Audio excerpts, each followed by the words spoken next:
In an article written by Ross Davey from Bowman Gilfillan, he highlights the damage that can be done to a company's brand from employees' inappropriate use of social media.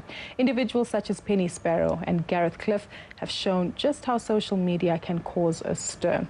In cases such as that of Gareth Cliff, although ending a contract or dismissal of an employee for behavior on social media may be lawfully just, it is not always fitting, and employers can learn from these examples. Joining us now to tell us more is Khomotso Makapane, who is a partner at Bowman Gilfillan and works in the employment law practice area for dispute resolution. Good to have you with us today. Perhaps we need to exchange numbers so that we have you on speed dial should we get into trouble for social media. But using the examples that we've alluded to in our introduction, what are the key lessons that need to be learned for employees, firstly, with regard to how far they can go with regard to the opinions that they try to represent in public? And thereafter, tell us about the employers themselves and their positioning and stance. Your producer saved my numbers, actually, so that is sorted.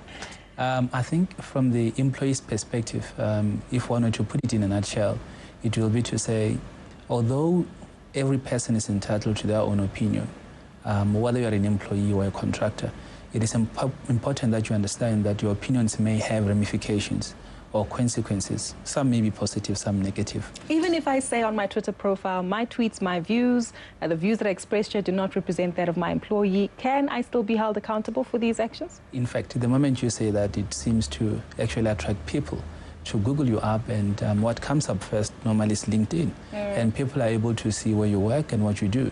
And before you know it, there'll be a tweet that comes up or a post that has your name and the company's name on it. And that disclaimer would not work. In fact, if anything, it has worked only to attract attention to a company or your employer, because already you are telling the public you are worried about your employer and about where you are contracted. Having said that, then, what measures do I need to put in place? Just be more cautious about the kind of comments and sentiments I share on social media? I think the first thing is to understand that what social media has done, it has bridged the divide between what we used to consider private space and space that the companies used to own. We no longer work for a company for 8 hours in a day, but the whole time. And simply because employees have a duty that they owe to an employer, either in terms of contract of employment or in terms of common law, which is the duty to act in good faith and also to act in the best interest of the company at all times. So what then that means is, as a Twitter user or social media user, you need to understand that when you tweet, whatever you tweet must be factual, it must be accurate, it must be true, it must not offend. And the trick about it is this, that it is not only tweets or posts that you make today or that will have relevance today, but 3 years from now, you might be looking for a job in a space where you once criticized someone in it. So these things come up and they come back to bite you. What about employers? Do they need to start implementing some kind of policies and rules and certain clauses in our employment contracts with regard to social media? Indeed. So in fact, what we do is we go around the country helping employers to first come up with a social media strategy, then to devise a policy, and then to educate employees and other stakeholders in relation to that policy, but also to enforce it, because we do also have employers who have these policies but don't enforce them or don't use them. In fact, there are some who are gathering dust. You mentioned something so important, because exactly it's enforcement of these laws or incentives to abide by them or the necessary consequences. What would be appropriate measure of consequences here? Would it be firing an employee? Would it be suspending them? In the case of Gareth Cliff, you threaten to fire them and then they're back in the hot seat again within the organization. About the Gareth Cliff issue, I think it is important first to say that he was not facing a dismissal on the basis of social media per se. It was termination of a contract. That is what was the dispute before the High Court. So it was found that there was a contract first, because that was the first dispute, whether or not there was a contract between, that's correct, a tacit one between the two parties. And it was found that actually there was a contract. And what the company then did at that instance is they reacted to a social outcry. So again, a warning to companies to say, although you can give credence to what the public has to say, be careful not to violate the right of your employees or your contractors as well, which is what we learned from there as well, from that case. But what will be the appropriate sanction? It depends on the misconduct. If I said a tweet, let me give you an example of a live case that happened, where an employee went into his boss's Facebook account and posted, finally came out of the closet, I'm gay. Oh. You know, obviously the manager did not take kind to that. Very offended by the tweet, and it was considered to be very, very serious. And therefore, as a result, dismissal in that case followed. So it depends on the misconduct. Social media cases are not different from any normal, usual misconduct cases. They need to be treated in the same way.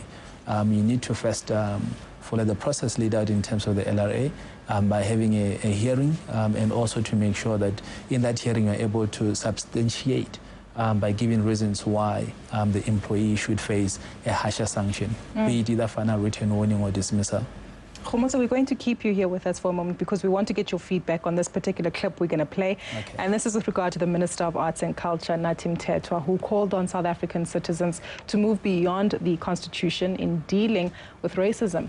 In a convention towards nation building, social cohesion and reconciliation that was held at the Industrial Development Corporation at the IDC earlier today, Mthethwa stated that racism should be dealt with firmly. Let's take a look.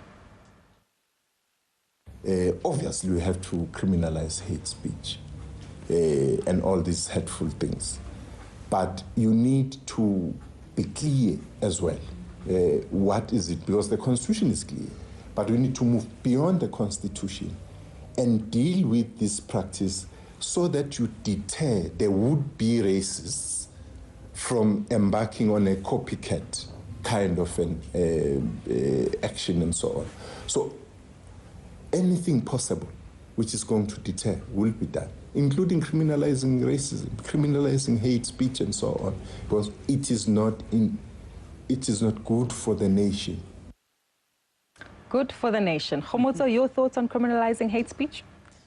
The Prevention of Harassment Act already provides for that, so it is nothing new. It is already regulated. It provides that if it is found that someone had committed hate speech or made remarks which are hateful, either on social media or any other print media or any other form of media, that matter may be referred to the Director of Public Prosecutions for prosecution, so that is the criminal element to it. So it is already out there. So whether it is racism or hate speech, we already have laws dealing with it. It is just that these laws are perhaps not that popular or known to the public, and they're not being effected. I think the fact that the minister is saying this indicates to me how many South Africans actually don't know about the existence of this laws. But I guess that is why we are lawyers and we are... Precisely. Yeah. That's why you have a job, and that's why we call you for advice. On a selfish note, I tweet about markets, events I go to, and my love of chocolates. Is that fine, and I should stick to that? It depends. I'll have to see your tweets, so maybe you should call me for a consultation. We'll organize that. Khomotso, thank you so much for your time today. That was Khomotso Makapane, who's a partner at Bowman Gilfillan.